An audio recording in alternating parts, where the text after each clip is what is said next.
Isang magandang hapon po sa inyong lahat. Ito na naman po ang inyong Kuya Attorney Noel na muli magbabahagi ng kaunting kaalamang legal. Kamustahin ko yung aking mga subscribers, mga viewers.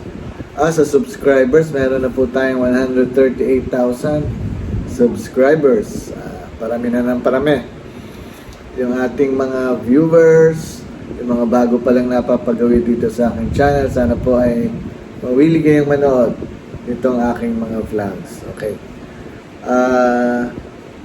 Kung nagustuhan niyo itong aking vlog ngayon ay paki-like ninyo, paki-subscribe kung bago pa lang po kayo dito. Paki-share at para mas marami ang makapanood. Okay. Ngayon, meron tayong panibagong topic. Ito po ay tungkol naman sa yung halimbawa, kung kayo ang landowner, gusto nyong ipagamit ang lupa sa isang tao, o kung kayo naman ang gustong gumamit ng lupa, tawag ay usufructuary, ay pwede nyo namang gamitin ang lupa with the consent of the landowner. Ang tawag po natin dyan ay yung contract of usufruct. Ano ibig sabihin?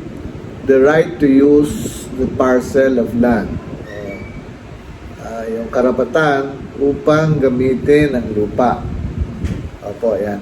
Gumagawa ng isang kontrata na tinatawag na contract of usufruct. Siyempre, yung may-ari ng lupa, landowner, tawag natin, yun namang gagamit ng lupa yung tinatawag na usufructuary. Yan. Okay. Ano ba ang mga halimbawa, nagkapirma na ng kontrata, anong mga karapatan na ibibigay sa usufructuary? Siyempre, unang-una yung right to use the parcel of land. Magagamit yun, pwedeng tirahan, pwedeng kung kasama sa contract of usufruct yung pagpapatayo ng bahay, pwede naman. O kaya yung pagtatanim ng mga halaman o ng mga puno,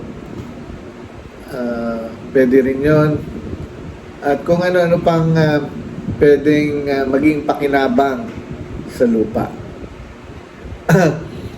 Kapag tayo ay naging yung usufructuary, nabigyan tayo ng karapatan upang gamitin ng lupa, halos nasa atin o binibigyan tayo ng halos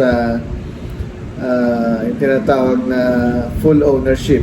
Although hindi ito talaga full ang ownership dahil hindi ka naman nabibigyan ng title o na nagkakaroon ng tinatawag na mode of conveyance para ilipat sa iyo ang titulo. Hindi po. Ang karapatan mo lang ay para gamitin ang lupa.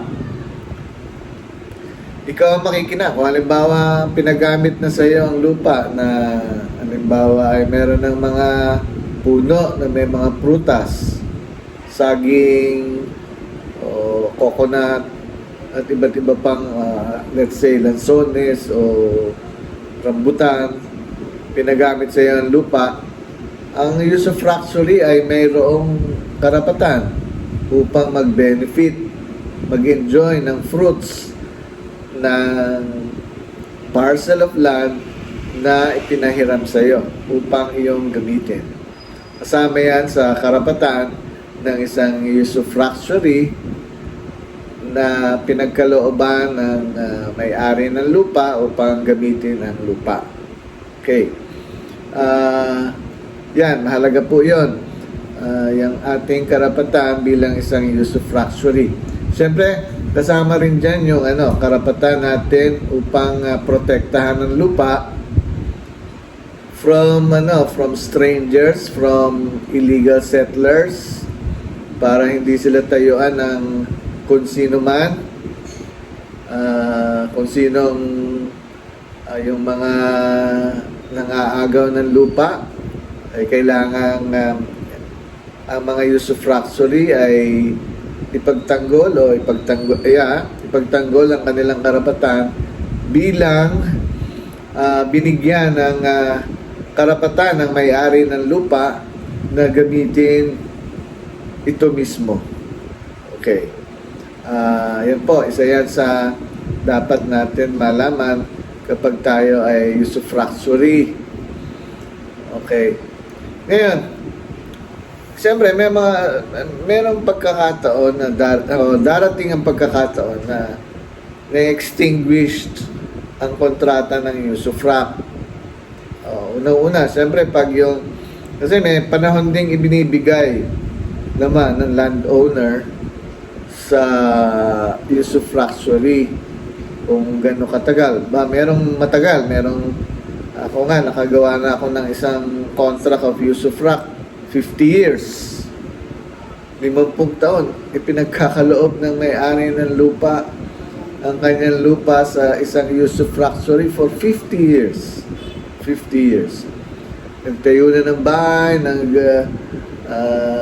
at kung ano-ano pang mga establishmento na itinayo.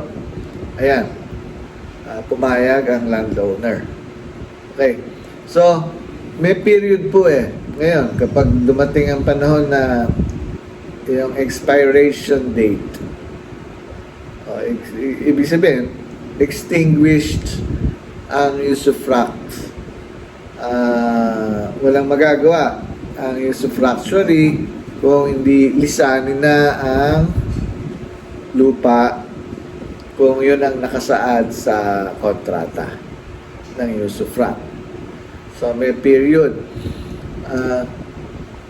Kapag namatay ang usufructuary, pwedeng ma-extinguish na ang kontrata. Yung mismong pinagbigyan ng lupa para gamitin ito ay namatay. Ngayon, ayaw naman ng may-ari na halimbawa yung heirs o yung kamag-anak ang pumalit, yan ay isang basihan kung pwede nang ma-extinguished ang usufruct. Okay. So, marami pang iba na dahilan na pwedeng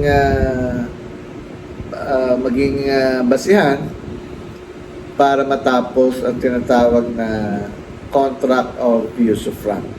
Opo. Ang kagalingan lang nito ay kailangan ang both parties ay have consent na enter into a contract like this. Ang landowner willing to let the usufructuary use the land. Pagkatapos ay ang usufructuary naman ay willing to use the land.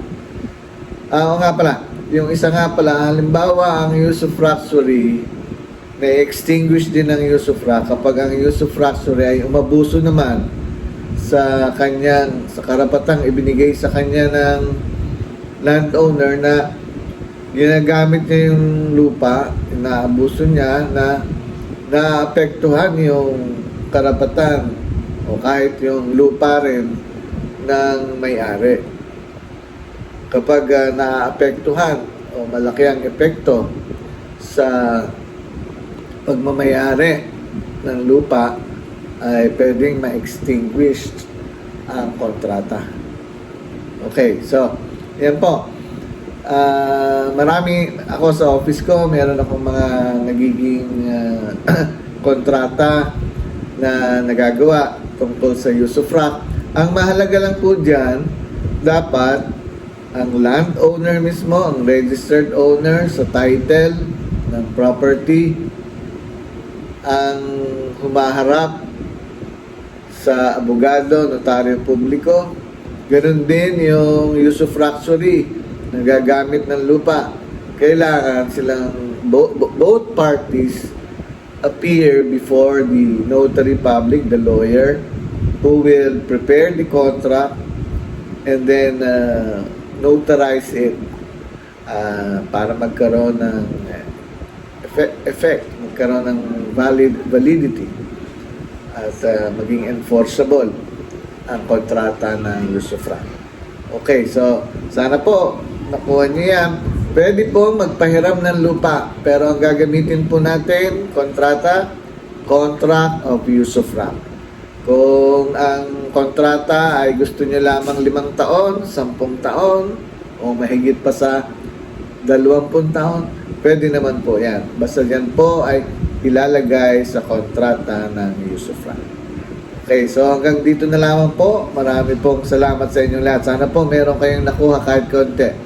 Marami pong ganyan merong medyo yung ating mga mababait na kababayan na maraming lupa na naaawa doon sa kanilang kapitbahay o sa kanilang matagal ng kakilala na walang tirahan. Pinapagamit muna ang lupa. Pero sana po naman sa paggawa ng mga sa pagtira natin diyan ay alam natin ang ating pinipirmahan na kontrata na mayroong hangganan. Sapagkat kasi po pagdating ng araw, yung iba naman ay ayaw nang umalis doon sa mga lupang ipinahiram lamang o pinagamit ng landowner sa kanila. Okay, so sana po ay meron kayong nakuha ngayon sa aking vlog at magkita-kita tayong muli sa susunod kong vlog. Maraming pong salamat!